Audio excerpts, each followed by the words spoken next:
What's up guys, and welcome back to my channel. If you guys are new here, my name is Katie and I am currently a stay-at-home mom of a 19-month-old little girl, and I am expecting my second baby, a baby boy, in September, at the beginning of September. So I thought it might be fun today to do like a video of items that I won't be using for baby number 2. I see a lot of these videos on YouTube and stuff, and I think they're pretty helpful for when you're trying to figure out your registry and like what's actually useful and what's not. These are items that I feel like aren't necessary, or things that I didn't like using with my first, or things that I didn't use at all that I don't think you need. So if you guys are trying to figure out your registry and trying to figure out things that you might not necessarily need, then keep on watching the video. I will say, however, babies and baby products are so personal. I feel like you don't necessarily know what you need until your baby gets here. You might have like a pretty good idea of like things that you want to get and things you're going to use or things you're not going to use, and then your baby gets here and they have a whole set of wants and needs that you didn't anticipate for. And every family is different, so depending on what your guys' lifestyle is, what you plan to do for your baby might kind of steer you away from some products or steer you towards some products. These are just things that I'm not using, things that I didn't really like. So if you feel like you love these products or you really are looking forward to using these products, then by all means go ahead and use them. Every family's different. So I feel like I do need to add that my husband and I are on a limited budget. So we have tried to be pretty minimal about the things that we are purchasing for this baby. And so because we have that limited budget and we do know what it's like to have a newborn and have a baby, we're really able to look at the things that are essential for us, and that's what we're going to be getting, or the things that maybe we didn't have with our daughter that we wish we would have had, and that we will spend a little bit more money or invest a little bit more into those products. That's kind of like where we're coming from and where I'm coming from in terms of being minimal with this baby and trying to save and keep to a budget as well. I'm gonna start kind of on a hot take for the first one, and that is the Halo bassinet.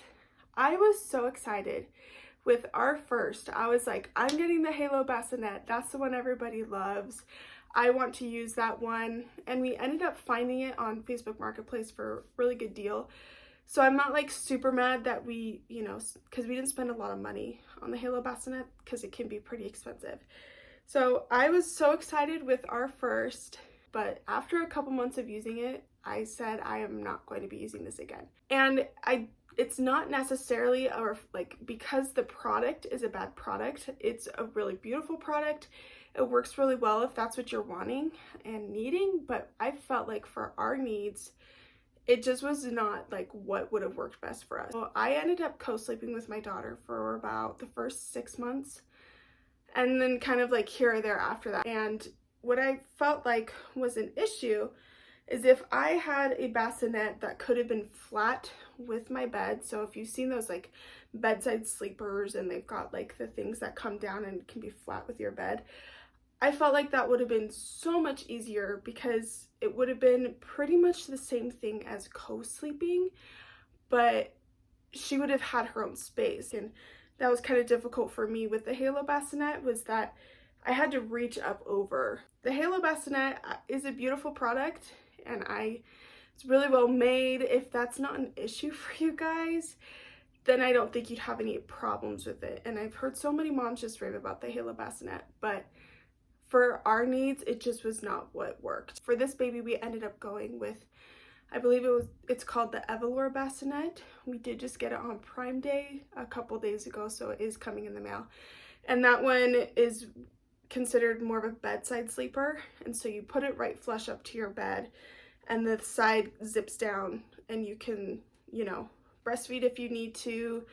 And then essentially it's almost like your baby is in your bed with you. It's on like the same level and everything, but they are still in their own space. The next thing that I will not be using, and I feel like this is also something a lot of people swear by, But I will not be using muslin swaddles to swaddle my baby. This is actually something Devin probably was a lot more adamant about because, you know, when he was swaddling Evie, our daughter, he was having such a hard time, and I was too, with her staying into the swaddle.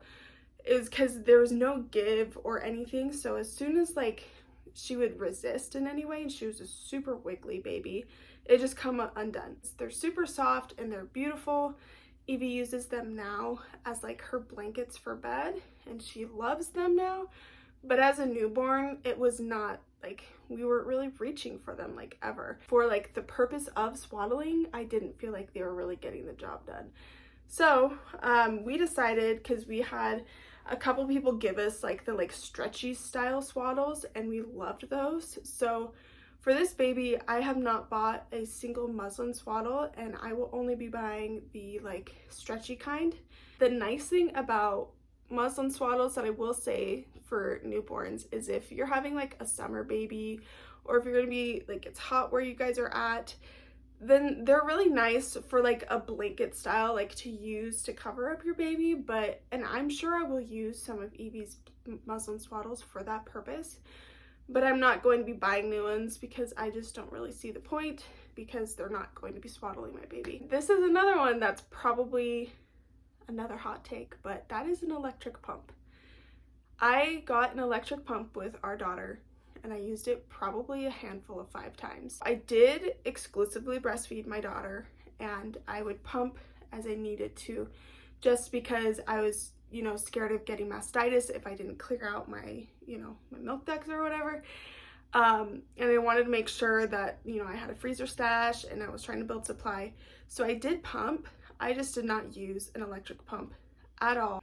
I ended up just using the Medela hand pump.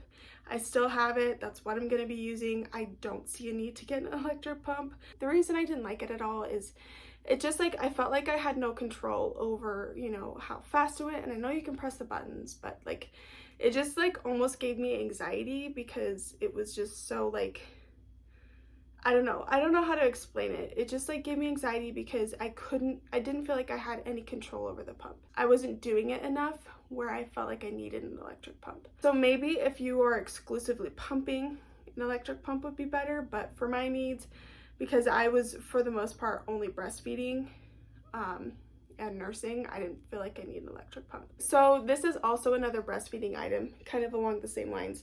And I think I might try this, but I just don't see myself using it a whole lot, and that is the Haka. And I did try to use it with Evie, and maybe I was just using it wrong. I don't feel like I was, because I would get let down and get milk, but I didn't feel like the amount of milk I would catch from the Haka warranted like the setup process, if that makes sense. Because it was really hard to like keep it on, because Evie would be a super wiggly nurser, and she would like kick it off and I'd get milk everywhere. And I know that they have ones that go in your bra, and maybe at some point that's something I would try. But the Haka, I still have it. I might try it, but I don't really feel like I'm going to use it that much because I've got my hand pump. I'll just use that instead if I feel like I need to get milk out. Well, I might try the Haka down the line, but as of right now, I don't really feel like I'm going to be using it that much. Okay, so I also probably won't be using a ton of outfits. And so what I mean by outfits are like the fun, like newborn outfits where there's a new outfit for every day and all of that. While I might have a fun, cute things, and I have bought a couple fun, cute things here or there, and I've been like gifted some things, I don't really see myself putting him, at least for the first like couple weeks and like like 2 months, I don't really see myself using anything other than like sleepers. Focusing a lot more of our like money and what we're going to be investing in for baby clothes are mostly going to be sleepers. I found that with Evie, I just really was wanting to just put her in sleepers because they're comfortable, they're warm. He's going to be born in September, so it'll still be a little warm, but it's going to start getting cold pretty quick here. So I just feel like I'm going to be putting him in sleepers. There's a couple things I'm getting like maybe thrifted that I'm not spending a lot of money on, but I'm not going to be buying like a lot of like cute newborn outfits. You're changing them so much, or they're spitting up in them. I have a cute sweater for him, a couple outfits. I will be buying like a set of bodysuits and pants from H&M that match. So if I feel like I want to like dress him up, then I can go ahead and do that. And you know, that'd be kind of like his outfit, but that's really probably the extent of what I will be buying in terms of newborn outfits. The next thing that I will probably not be buying, I know I won't be buying these. And those are traditional burp cloths, or anything that's like marketed as a burp cloth. And the reason for that is, one, I didn't feel like any burp cloths I used with Evie really did the job. She had reflux, and so she was spitting up all the time. And so I needed something that really like just kind of absorbed a lot of things, you know, were like bigger or like easier to use. And I felt like those were cloth diaper inserts. I really like the Gerber baby brand. That's what we used for Evie. We got a set from my aunt because she actually recommended that we just use those for burp cloths. And I obviously had a couple burp cloths people had given me and stuff like that. And I just really ended up using the ones from Gerber Baby, the cloth diaper inserts, because those were so much better. It felt like the other ones didn't absorb anything. Evie spit up all the time. So the cloth diapers are what I use for burp cloths, and I don't really plan on using anything marketed as a burp cloth. Another thing I don't plan on using, and I don't plan on buying, if I'm gifted one, maybe I'll use it, but that is a bouncer. So we tried the bouncer thing with Evie. She didn't like it. I see the appeal of a bouncer and why people would want them, but I just really feel like for us, for the most part, I was either holding Evie or she was on the floor. We will be trying to use a swing. I felt like the bouncer didn't really make a lot of sense because I would have to be like bouncing the baby with my foot, but that didn't make a whole lot of sense to me because I can't be sitting there just bouncing the baby with my foot. Usually if I'm putting them in some sort of like item, I need to be going and doing something, especially with having an older child already. Once I put this baby in something, that's where they need to be, and I need to be able to be like hands-free, foot-free, or whatever. That's why like I won't use a bouncer, but I am going to try a swing. But I'm not going to be buying my own swing. There was one that my mom gifted to my sister and brother, and they just gifted it to us because they're no longer using it. Next thing I will not be using, and I did not use this with my daughter, and that is a bottle warmer. I can see how somebody is maybe using formula or, you know, exclusively like pumping, and so they have a lot that they're using from the freezer that they need to warm up. I can see how that is useful in that case, but I felt like for us and for what I plan on doing, I plan on exclusively breastfeeding again. I breastfed my daughter for about 15 months. And so I really want to be able to do that again as well with my son. So I don't really feel like I need a bottle warmer. It wasn't very often that we were warming up bottles because our daughter wouldn't take them. She only wanted to exclusively nurse. I just think it's another baby appliance to have, and I'm trying to be minimal about what we're bringing into our home.